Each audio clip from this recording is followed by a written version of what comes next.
दंडकारण्य में शिव को श्री राम के प्रति मस्तक झुकाते देख सती का मोह तथा शिव की आज्ञा से उनके द्वारा श्री राम की परीक्षा। नारद जी बोले, ब्राह्मण विधे प्रजानाथ महाप्रयाग दयानिधे आपने भगवान शंकर तथा देवी सती के मंगलकारी सूर्य का श्रवण कराया है। अब इस समय पूर्ण प्रेम पूर्वक उनके उत्तम यश का वर्णन कीजिए। उन शिव दंपतियों ने वहाँ रहकर कौन सा चरित्र किया था?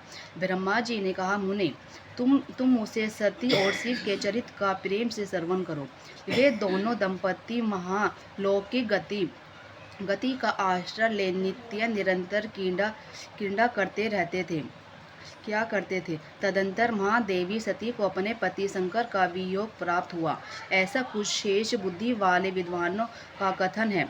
परंतु मुने, वास्तव में उन दोनों का परस्पर वियोग कैसा हो सकता है? क्योंकि वे दोनों प्राणी और अर्थ के समान एक दूसरे से सदा मिले जुले हैं, शक्ति और शक्तिमान है तथा चिंत्य स्वरूप है। फिर भी उनमें लीला विषयक रुचि होने के कारण वह सब कुछ संघटित हो रहा है। सती और शिव यद्यपि ईश्वर हैं।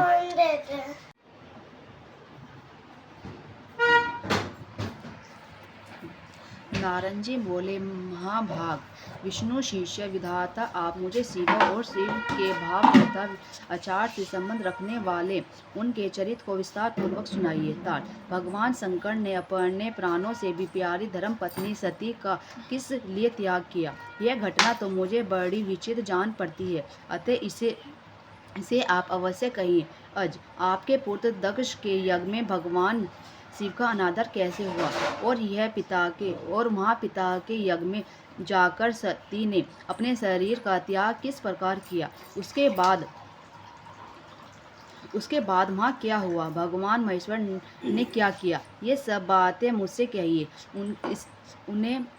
इन्हें सुनने के लिए मेरे मन में बड़ी श्रद्धा है। ब्रह्मा जी ने कहा, मेरे पुत्रों में शेष महाप्रयाग ताद नारद, तुम महर्षियों के साथ बड़े प्रेम से भगवान चंद्रमौलिका का यह चरित्र सुनो। श्री विष्णु आदि देवताओं से सेवित पर ब्रह्मा महेश्वर को नमस्कार करके मैं उनके महान अद्भुत चरित्र का वर्णन प्रारंभ करता हूँ। मुने, यह सब भगवान शिव की लीला ही है। वे प्रभु अनेक प्रकार की लीला करने वाले स्वतंत्र और निर्विकार हैं। देवी सती भी वैसी ही है, अन्यथा वैसा कर्म करने में कोई असमर्थ हो सकता है। परमेश्वर शिव ही परम ब्रह्मा परमात्मा है। एक समय की बात है, तीनों लोकों में विचार करने वाले लीला विशारद भगवान रुद्र सती के साथ बैल पर आरूढ़ हो इस भूतल पर भ्रमण कर रहे थे। घूमते घूमते वे दंडकारण्य में आए। वहाँ उन्होंने लक्ष्मण सहित भगवान श्री राम को देखा, जो रावण द्वारा छल पूर्वक हरी गई अपनी प्यारी पत्नी सीता की खोज कर रहे थे। वे, हाँ सीते, ऐसा उच्च स्वर से पुकारते, जहाँ तहाँ देखते और बारंबार रोते थे। उनके मन में विरह का आवेश छा गया था। सूर्य वंश उत्पन्न और वीर भूपाल दशरथ नंदन भरतग्रस्त श्री राम आनंद रहित हो लक्ष्मण के साथ वन में भ्रमण कर रहे थे और उनकी क्रांति फीकी पड़ रही थी। उस समय उदार चेता पूर्ण काम भगवान शंकर ने बड़ी प्रसन्नता के साथ उन्हें प्रणाम किया और जय जयकार करके वे दूसरी ओर चल दिए। भक्त वत्सल शंकर ने उस वन में श्री राम के सामने अपने को प्रकट नहीं किया। भगवान शिव की मोह में डालने वाली ऐसी लीला देख सती को बड़ा विस्मय हुआ। वे उनकी माया से मोहित हो उनसे इस प्रकार बोली। सती ने कहा, देवी, सर्वेश परम ब्रह्मा परमेश्वर ब्रह्मा विष्णु आदि सब देवता आपकी ही सदा सेवा करते हैं। आप ही सबके द्वारा प्रणाम करने योग्य हैं। सबको आपका ही सर्वदा सेवन और ध्यान करना चाहिए। वेदांत शास्त्र के द्वारा यत्न पूर्वक जानने योग्य निर्विकार परम प्रभु आप ही हैं। नाथ, ये दोनों पुरुष कौन हैं? उनकी आकृतियाँ विहव्यथा से व्याकुल दिखाई देती है। वे दोनों धनुधर वीर वन में विचरते हुए केश के भागी और दीन हो रहे हैं। उनमें जो श्रेष्ठ है उसकी अंक्रांति नीलकमल के समान श्याम है। उसे देखकर किस कारण से आप आनंद विभोर हो उठ गए थे?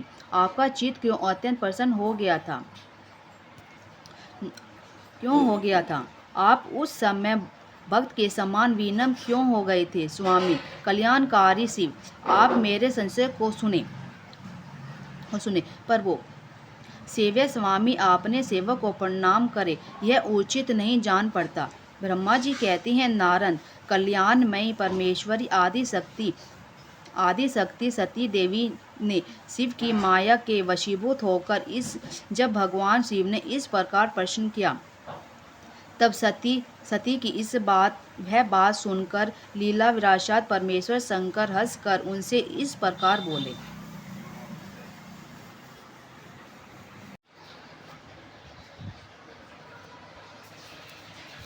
श्री शिव के द्वारा गोलोक धाम में श्री विष्णु गोपेश के पद पर अभिषेक तथा उनके प्रति प्रणाम का प्रश्न सुनाकर श्री राम का सती के मन का ध्येय दूर करना, सती का शिव के द्वारा मानसिक त्याग।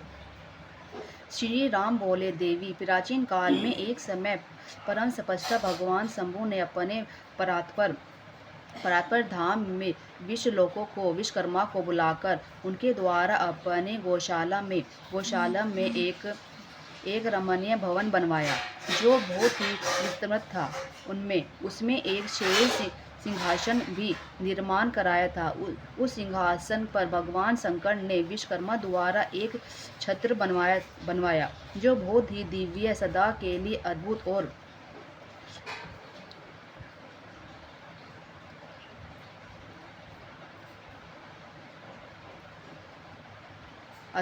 परम उत्तम था। तत्पश्चात परमेश्वर ने कहा, देवी सुनो, मैं प्रसन्नता पूर्वक यथार्थ बात कहता हूँ, इसमें छल नहीं है। वरदान के प्रभाव से ही मैंने उन्हें आदर पूर्वक प्रणाम किया है। प्रिय, ये दोनों भाई वीरों द्वारा सम्मानित हैं। उनके नाम श्री राम और लक्ष्मण है। उनका प्राकट्य सूर्य वंश में हुआ है। ये दोनों राजा दशरथ के विद्वान पुत्र हैं।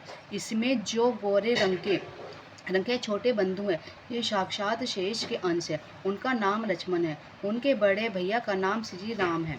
इनके रूप में भगवान विष्णु ही अपने संपूर्ण अंश से प्रकट हुए हैं। उपद्रव इनसे दूर ही रहती है। ये साधु पुरुषों की रक्षा और हम लोगों के कल्याण के लिए इस पृथ्वी पर अवतीर्ण हुई हैं। ऐसा कहकर सृष्टिकर्ता भगवान शंभु चुप हो गए। भगवान शिव की ऐसी बात सुनकर भी सती के मन को इस पर विश्वास नहीं हुआ। क्यों न हो, भगवान शिव की माया बड़ी प्रबल है। वह संपूर्ण त्रिलोकी को मोह में डाल देने वाली है। सती के मन में मेरी बात पर विश्वास नहीं है। यह जानकर लीला विशारद प्रभु सनातन पर शंभु यो बोले। शिव ने कहा, देवी, मेरी बात सुनो। यदि तुम्हारे मन में मेरे कथन पर विश्वास नहीं है, तो तुम वहाँ जाकर अपनी ही बुद्धि से श्री राम की परीक्षा ले लो। प्यारी सती, जिस प्रकार तुम्हारा मोह या भ्रम नष्ट हो जाए, वह करो। तुम वहाँ जाकर परीक्षा करो। तब तक मैं इस बरगद के नीचे खड़ा हूँ। ब्रह्मा जी कहती हैं, नारद, भगवान शिव की आज्ञा से ईश्वरी सती वहाँ गई और मन ही मन यह सोचने लगी कि मैं वनचारी राम की कैसे परीक्षा करूँ। अच्छा, मैं सीता का रूप धारण करके राम के पास चलूं। यदि राम साक्षात विष्णु है, तब तो सब कुछ जान लेंगे, अन्यथा वे मुझे नहीं पहचानेंगे। ऐसा विचार सती सीता बनकर श्री राम के समीप उनकी परीक्षा लेने के लिए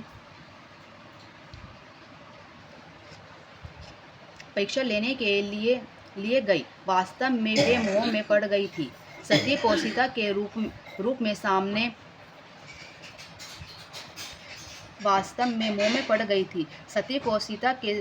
में सामने आई देख शिव शिवा का जप करते हुए रघुकुल नंदन श्री राम सब कुछ जान गए और हंसते हुए कुछ उन्हें नमस्कार करके बोले। श्री राम ने पूछा, सती जी, आपको नमस्कार है। आप प्रेम पूर्वक बताइए, भगवान शंभु कहाँ गए हैं? आप पति के बिना अकेली ही इस वन में क्यों आई हैं देवी? आपने अपना रूप त्याग कर किस लिए यह नूतन रूप धारण किया है? मुझ पर कृपा करके उनका कारण बताइए। श्री रामचंद्र जी की यह बात सुनकर सती इस समय आश्चर्यचकित हो गई। वे शिव जी की कही हुई बात स्मरण करके और उन्हें यथार्थ समझकर बहुत लज्जित हुई। श्री राम को साक्षात विष्णु जान अपने रूप को प्रकट करके मन ही मन भगवान शिव के चरणारविंदों का चिंतन कर प्रसन्नचित्त हुई। सती उनसे इस तरह बोली, रघुनंदन स्वतंत्र परमेश्वर भगवान शिव मेरे तथा अपने पार्षदों के साथ पृथ्वी पर भ्रमण करते हुए इस वन में आ गए थे। वहाँ उन्होंने सीता जी की खोज में लगे हुए लक्ष्मण सहित तुमको देखा। इस समय सीता के लिए तुम्हारे मन में बड़ा क्लेश था और तुम फिरो शोक से पीड़ित दिखाई देते थे। इस अवस्था में उन्हें प्रणाम करके वे चले गए और इस वट वृक्ष के नीचे अभी खड़े ही हैं। भगवान शिव आनंद के साथ उन्हें वैष्णव रूप की उत्कृष्ट महिमा का गान कर रहे थे। यद्यपि उन्होंने उन्हें चतुर्भुज विष्णु के रूप में ही नहीं देखा, तो भी तुम्हारा दर्शन करते ही वे आनंद विभोर हो गए। इस निर्मल रूप की ओर देखते हुए उन्हें